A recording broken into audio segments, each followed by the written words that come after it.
Assalamualaikum. Hope everyone is doing well. So the topic for today is treatment of the fractures. ठीक है, अब treatment of fractures में last time हमने पढ़ा था कि ग्रोथ प्लेट पर जो इंजरी होगी उसको हम कैसे क्लासीफाई करेंगे, साल्टर हैरिस क्लासिफिकेशन जो थी.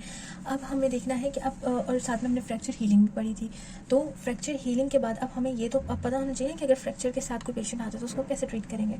ठीक, तो फ्रैक्चर हीलिंग या फ्रैक्चर की ट्रीटमेंट में हमारे पास जो है 3 मेजर प्रिंसिपल्स हैं. ठीक है, एक हमें क्या करना है, उसको रिड्यूस करना है. ठीक, फिर उसको hold and heal, that is जिसको हम स्टेबलाइजेशन भी कहते हैं. ठीक है, स्टेबलाइजेशन सही. उसके बाद उसको रिहैबिलिटेशन. सो रिड्यूस का मतलब क्या है कि आपने जो बोन जो है जो फ्रैक्चर हुई हुई है उसको अलाइन करना है. ठीक है, रिड्यूस का मतलब ये है उसको अलाइन करना है.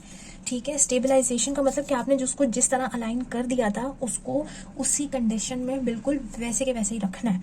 तो उसमें आप उसको क्या करेंगे, एक होल्ड करेंगे और फिर उसको वेट करेंगे कि वो हील हो जाए. हमारा एम ये होता है कि कोई भी चीज़, कोई भी प्रॉब्लम हो रही है, कोई भी डिजीज़ हो रही है तो उसको हम पेशेंट को हम उस कंडीशन में लाएं जब वो डिजीज़ से पहले था, जैसा वो पहले फंक्शन करता था. मेन एम ऑफ ट्रीटमेंट तो होता ही ये है. तो जब हमने होल्ड एंड हील कर दिया तो अब हमें क्या करना है, उसको जो वो पहले फ्रैक्चर से पहले की उसकी जो एबिलिटीज थी उसको हमें वैसे के वैसा ही लाना है. तो हम उसको क्या करेंगे, रिहैबिलिटेशन उसकी करेंगे. ठीक है, उसको हम रिहैबिलिटेट करेंगे. सो अब हमारे पास आ जाता है रिड्यूस. रिडक्शन में हमारे पास क्या होता है कि रिडक्शन में असल में क्या करेंगे कि आपने जो है उसको दोबारा से अलाइन करना है. ठीक है, जब आप उसको अलाइन करेंगे तो आपने जो है क्या नाम है, 2 चीज़ें कंसीडर करनी है. ठीक है, जो रिडक्शन के अंदर आपके पास 2 पॉइंट्स इंपॉर्टेंट है. एक क्या है, डिस्प्लेसमेंट, मतलब कितना वो एक दूसरे से मूव किया गया. ठीक है, यानी कि पहली चीज़ क्या हो गई कि डिग्री ऑफ डिस्प्लेसमेंट क्या है इसकी. ठीक है, पहली चीज़ क्या है कि इसकी डिग्री ऑफ डिस्प्लेसमेंट क्या है. सही. और फिर जो दूसरी चीज़ होगी वो हमने जो उसको, अगर हमने उसको रिड्यूस किया है तो जो हमने उसको रिड्यूस करने के बाद जिस कंडीशन में हम उसको लेकर आए हैं अलाइन करने के बाद, तो वो कितनी एडिक्वेंसी है उसके अंदर. ठीक है, वो कितनी अच्छी है, कितनी एडिक्वेट है. ठीक, तो हमने पहले क्या करना है कि वो कितनी डिस्प्लेस हुई है उसको रिड्यूस करेंगे और फिर उसके बाद हम उसकी क्या करेंगे, कितनी एडिक्वेंसी है उसकी. ठीक है, ये 2 मेन होते हैं. अच्छा, अब रिडक्शन में हमारे पास क्या होता है, एक तो हमारे पास होती है ना बोन के डायफिसिस के जो है वो फ्रैक्चर हो रहा है. ठीक है, दूसरा हमारे पास ये भी हो सकता है कि जॉइंट का भी फ्रैक्चर हो सकता है, इंट्रा आर्टिकुलर जो होता है. ठीक, अब अगर तो कोई भी बोन के डायफिसिस में इन्वॉल्वमेंट है, ठीक है, डायफिसिस का फ्रैक्चर है तो उसको आप कौन सी अलाइनमेंट देंगे, मैकेनिकल अलाइनमेंट. कौन सी होती है, ये वो अलाइनमेंट होती है, या मैकेनिकल रिडक्शन जो होती है. ठीक है, ये वो होती है कि जिसके अंदर आपने जो है उसको इतना ज़्यादा उसको रिड्यूस करना है, इस तरह से रिड्यूस करना है कि वो अपना नॉर्मल फंक्शन परफॉर्म कर सके. ठीक, पर जब भी कोई इंट्रा आर्टिकुलर होगी, ठीक है, यानी कि जॉइंट के अंदर का कोई फ्रैक्चर होगा यहाँ से, तो इसको हमने एनाटॉमिकल अलाइनमेंट करनी है. ठीक है, इसको हमने एनाटॉमिकल अलाइनमेंट करनी है. और एनाटॉमिकल अलाइनमेंट का मतलब क्या होता है, हमने उसको इस तरह अलाइन करना है कि जैसे वो नेचुरली होती है. क्यों, क्योंकि इसके साथ हमारे पास क्या कॉम्प्लिकेशन होती है, अगर हम इसको अच्छे से एनाटॉमिकली अलाइन नहीं करेंगे तो फिर क्या हो सकता है, there is an increased risk कि ऑस्टियोआर्थराइटिस डेवलप कर जाए. ठीक है, कोई भी क्योंकि ये जॉइंट है, जॉइंट बहुत सेंसिटिव पार्ट है. अगर मैं इसको अच्छे से पहले की तरह अलाइन नहीं करूंगी तो उसकी वजह से फिर बहुत सारे सेकेंडरी प्रॉब्लम्स हो. रिडक्शन कर रहे हैं. ठीक है, ये जो रिडक्शन है ये इसकी 2 टाइप्स हैं. ठीक, ये 2 टाइप्स हैं. एक होगी हमारे पास ओपन रिडक्शन और एक होगी हमारे पास क्लोज रिडक्शन. ठीक है, ओपन रिडक्शन ये कि आपको बोन को एक्सपोज कर उसको रिड्यूस करना है. Exposing the bone to the external environment, आपने उसको बिल्कुल अलाइन करना है. ठीक, तो ये 2 चीज़ें आती हैं इसमें टाइप्स. उसके अलावा हमारे पास क्या होता है कि क्या होता है, कभी भी बोन का जब भी फ्रैक्चर हो रहा है तो क्या हो रहा है कि अगर ये इसका एक एंगल है तो इसकी एंगुलेशन हो गई है, जिसकी वजह से जो है ये हमारे पास फ्रैक्चर हुआ है. तो हमें क्या करना है, इस मूवमेंट को रिवर्स करना है. असल एम क्या है रिडक्शन का, कि इसी मूवमेंट को हमने रिवर्स करना है जो कि ये दोबारा से अलाइन हो जाए. ठीक, ये इंपॉर्टेंट पॉइंट्स थे रिडक्शन में. सही. अब उसके बाद हम आ जाते हैं स्टेबलाइजेशन में. स्टेबलाइजेशन में मैंने बताया कि हमारे पास 2 पॉइंट्स हैं, होल्ड एंड हील. होल्ड में हमारे पास अब हम लोग उसको ये देखेंगे कि हमारे पास कौन कौन से मेथड्स हैं होल्ड करने के लिए. ठीक है, तो होल्ड के अंदर हमारे पास depends upon the condition, depends upon the location. ठीक है, तो इसमें हमारे पास कौन सा आता है, एक तो होता है प्लास्टर, जो मोस्ट कॉमनली हम लोग कहते हैं फ्रैक्चर हो गया चलो प्लास्टर लगेगा. ठीक, तो ये क्या है, प्लास्टर या फिर स्प्लिंट्स जो होते हैं, प्लास्टर कास्ट या फिर स्प्लिंट्स. फिर एक और हमारे पास आता है, वो है हमारे पास ट्रैक्शन. ठीक है, नाम से पता चल रहा है कोई खींचने वाली फोर्स है. ठीक, फिर उसके बाद हमारे पास एक आते हैं के वायर्स, ठीक है, ये भी स्पेसिफाइड होते हैं, स्पेसिफिक लोकेशन के लिए होते हैं, ठीक। उसके बाद हमारे पास आती है एक्सटर्नल फिक्सेशन, कौन सी आती है, एक्सटर्नल फिक्सेशन, ठीक है। फिर उसके बाद हमारे पास नेक्स्ट मेथड है, वो हमारे पास है प्लेट्स एंड स्क्रूज, जो कि कहते हैं ना वो अलाइनमेंट अच्छी सी नहीं हुई थी और फिर यहाँ बोन की जो वो इतने पार्ट्स हो गए थे कि वो होल्डिंग वो सही से हो ही नहीं पाई, तो उसको प्लेट लगा दी, तो वो प्लेट्स एंड स्क्रूज, वो वाले प्लेट्स एंड स्क्रूज हैं, ठीक। उसके बाद हमारे पास दूसरा लास्ट जो है वो कौन सा है, इंटरमेडुलरी नेलिंग, ठीक है। तो हम सबसे पहले करते हैं प्लास्टर, ठीक है। प्लास्टर में हमारे पास क्या है, प्लास्टर हमारे पास दो तरह का होता है, ठीक है। कास्टिंग मटेरियल जो होता है हमारे पास, कास्टिंग मटेरियल वो दो तरह का होता है, एक होता है POP, that is a plaster of Paris, और दूसरा वाला हमारे पास होता है सिंथेटिक, ठीक है।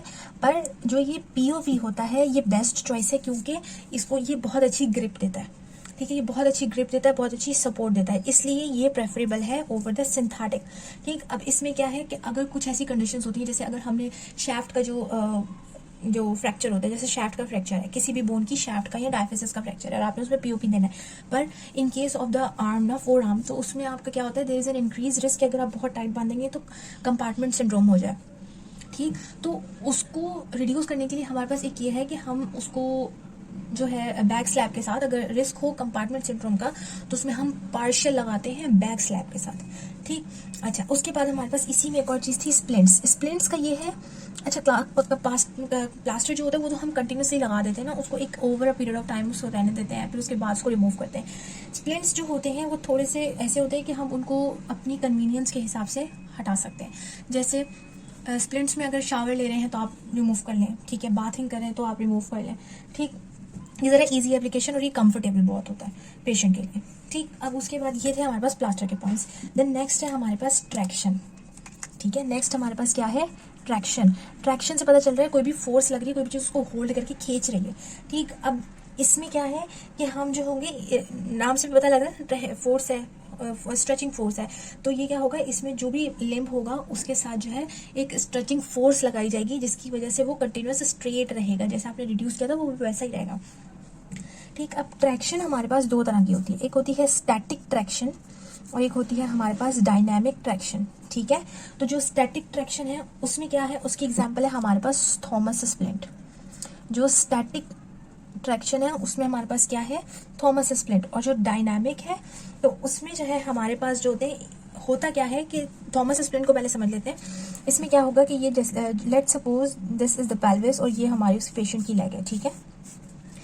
एक पूरा स्प्लिंटिंग सिस्टम लगाया जाता है, ठीक है, जिसमें इस तरफ होता है वेट, ठीक है, जिसने जो है इसको होल्ड करके रखना है, ठीक है। अब जाहिर सी बात है बॉडी पर भी कोई ना कोई एंकरिंग पॉइंट होना चाहिए, तो इसमें जाहिर सी बात है अगर ये एक फोर्स लगा रहा है तो कोई ना कोई इसकी काउंटर फोर्स होनी चाहिए, ठीक। तो जो इसकी काउंटर फोर्स होगी वो कैसे होगा कि इस सिस्टम को हम जो है ischial ट्यूबरोसिटीज जो होती है उस पर होल्ड करेंगे, तो उसकी वजह से जो है ये स्टैटिक ट्रैक्शन प्रोवाइड करेगा और वो अलाइन रहेगा, ठीक। दूसरा हमारे पास जो है जो डायनामिक है उसमें क्या होगा, ये इस तरफ जो है जो ये लिम्ब होगा उसके एक तरफ जो है इस तरफ वेट दिया जाएगा, ठीक है। तो वो जो वेट होगा वो उसको ट्रैक करेगा और वो उसको फोर्स देगा, पर इसकी काउंटर फोर्स कहाँ से आएगी, बॉडी का अपना वेट। पर बॉडी का अपना वेट तो ऐसे तो नहीं आ जाएगा कि अगर मैं उसको ऐसी लगा दूं, इधर वेट लगा दूं, तो इधर कहीं ना कहीं मुझे कोई एंकरिंग पॉइंट देना पड़ेगा ना। तो उसमें एंकरिंग पॉइंट में हमारे पास क्या हो सकता है, हम जो ओवरलाइंग स्किन है, ठीक है, उसको कर सकते हैं। बाकी जो है डायनामिक इसमें हमारे पास जो टीबियल पिन होती है उसके थ्रू हम दे सकते हैं, ठीक है।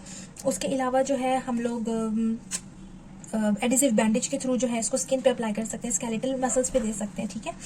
तो ये थी हमारे पास ट्रैक्शन। इसने क्या किया, ये फोर्सफुल इसने होल्ड करके रखा। बाकी एक और एग्जांपल होती है ट्रैक्शन की कि जब हम स्प्लिंट देते हैं इन केस ऑफ जो ह्यूमरस का फ्रैक्चर होता है, ठीक है, उसमें ग्रेविटेशनल फोर्स जो होती है वो एल्बो के थ्रू जो है वो ट्रैक्शन दे रही होती है, तो उसको हम लॉन्गिट्यूडनल ट्रैक्शन कहते हैं, ठीक। देन उसके बाद हमारे पास नेक्स्ट आते हैं के वायर्स, ठीक है, के वायर्स। अब के वायर्स जो हैं ये वो वायर्स होती हैं जो कि बहुत ही फ्लेक्सिबल वायर्स होंगी, जो कि परकुटेनियसली डाली जाएंगी। ये स्पेसिफाइड होती हैं for the fractures around the wrist joint, ठीक है। और ये जो हैंड की जो कार्पो मेटाकार्पल्स जो होती हैं इन सब के फ्रैक्चर्स में जो है ये के वायर्स यूज होती हैं, ठीक है। पर के वायर्स को क्योंकि वो बहुत फ्लेक्सिबल होती हैं, ठीक है, इजीली मूव कर सकती हैं, तो इसलिए हम उनको अकेला नहीं छोड़ते, इसके साथ हम हमेशा पीओपी को लगाते हैं ताकि वो इसको सपोर्ट दे सके, ठीक। अच्छा, अब इसमें जो है पर कॉम्प्लिकेशन क्या होती है कि जब हमने के वायर्स दे दी तो जाहिर सी बात है परकुटेनियस दी है, तो there is an increase risk कि उस साइट पर जो है हमारे पास इन्फेक्शन हो जाए। ठीक है, क्योंकि ये फ्लेक्सिबल है तो हो सकता है ये मूव कर जाए अंदर। ठीक है, हो सकता है ये लॉस्ट कर जाए, बाद में मिले ना, अंदर इतनी ज़्यादा चली जाए। ठीक है, फिर वो ज़्यादा कॉम्प्लिकेशंस देंगी। तो इसलिए जो है काफ़ी ज़्यादा इसको ज़्यादा शोल्डर की तरफ ज़्यादा नहीं लगाते इसको, मोस्टली जो ये इसको रिस्ट्रिक्ट रखते हैं टू द रिस्ट और इर्द गिर्द का जो जॉइंट्स होते हैं, इर्द गिर्द की जो बोन्स होती हैं उसके लिए। ठीक, अब इसके बाद हमारे पास आती है, अच्छा ये मैंने बता दिया कि ये आपने जो है वो रिस्ट के अराउंड देना है। ठीक है, ये जो ट्रैक्शन है ये आपने शाफ्ट का फ्रैक्चर जो होता है ना, जो आपका शाफ्ट का फ्रैक्चर होगा, ये ट्रैक्शन शाफ्ट के फ्रैक्चर्स के लिए होता है। ठीक है, अब उसके बाद हमारे पास आती है एक्सटर्नल फिक्सेशन। ठीक है, एक्सटर्नल फिक्सेशन एक और मेथड है जिसमें क्या होगा कि परकुटेनियसली जो है एक्सटर्नली कुछ ना कुछ मेटल का रॉड या वायर जो है वो प्लेस किया जाएगा। ये भी परकुटेनियस हो गया। ठीक है, ये भी परकुटेनियस हो गया। अब इसमें क्या होगा कि पर इसको जो हम इंसर्ट करेंगे ना परकुटेनियसली पिंस को, उसके साथ बाहर एक्सटर्नल है ना, तो बाहर कुछ ना कुछ सपोर्टिंग चीज होगी। ठीक है, जैसे हमारे पास मैं आपको पिक्चर बाद में दिखाती हूँ कि वो किस टाइप का होता है। लाइक ये लिम्ब है, ठीक है, ये बोन है, तो ये स्किन है। ठीक है, आपने स्किन के थ्रू जो है वो परकुटेनियस पिंस दिए लगाए, पर इसको सपोर्ट करने के लिए बाहर 2 मेटालिक रॉड्स हो सकती हैं। ठीक है, या फिर सर्कुलर जो है आपके पास रिंग फिक्सेटर्स हो सकते हैं। ठीक है, तो जो एक्सटर्नल फिक्सेटर्स होते हैं वो होते क्या हैं, वो 2 टाइप की चीज़ें एक साथ मिलके सपोर्ट प्रोवाइड कर रही होती हैं। ठीक है, अच्छा ये जो होती है दिस टाइप जो होती है ना, अब ये इसके साथ क्या अब ये आप कब दे सकते हैं, देखिए इसकी कुछ इंडिकेशंस हैं। लाइक कुछ इमरजेंसी कंडीशन है, आपको जो है पेशेंट जो है वो इतना स्टेबल नहीं है कि आप उसकी रिडक्शन करें और सब कुछ, उसको अंडरलाइन और भी प्रॉब्लम्स हुए हैं, कोई रोड ट्रैफिक एक्सीडेंट का पेशेंट है, तो उसमें क्या करेंगे कि अभी तो आप उसको कुछ नहीं कर सकते, तो वक्ती तौर पर तो आपने उसको करना ही है ना सेट, तो आप इस तरह कर सकते हैं। ठीक, उसके अलावा जो है यहाँ तो भाई आपने पहले कुछ रिडक्शन की थी ज्वाइंट में, पर वो जो है फिर वो डिस्प्लेस हो गया, तो उसको स्टेबलाइज करने के लिए आप ये लगा सकते हैं। ठीक है, अच्छा उसके अलावा जो है हमारे पास फ्रैक्चर जो है, फ्रैक्चर में इन्फेक्शन हो गया, तो जब तक इन्फेक्शन क्लियर नहीं होता आप उसको अच्छे से नहीं ट्रीट कर सकते, ये भी आप तब लगा सकते हैं एक्सटर्नल फिक्सेटर्स।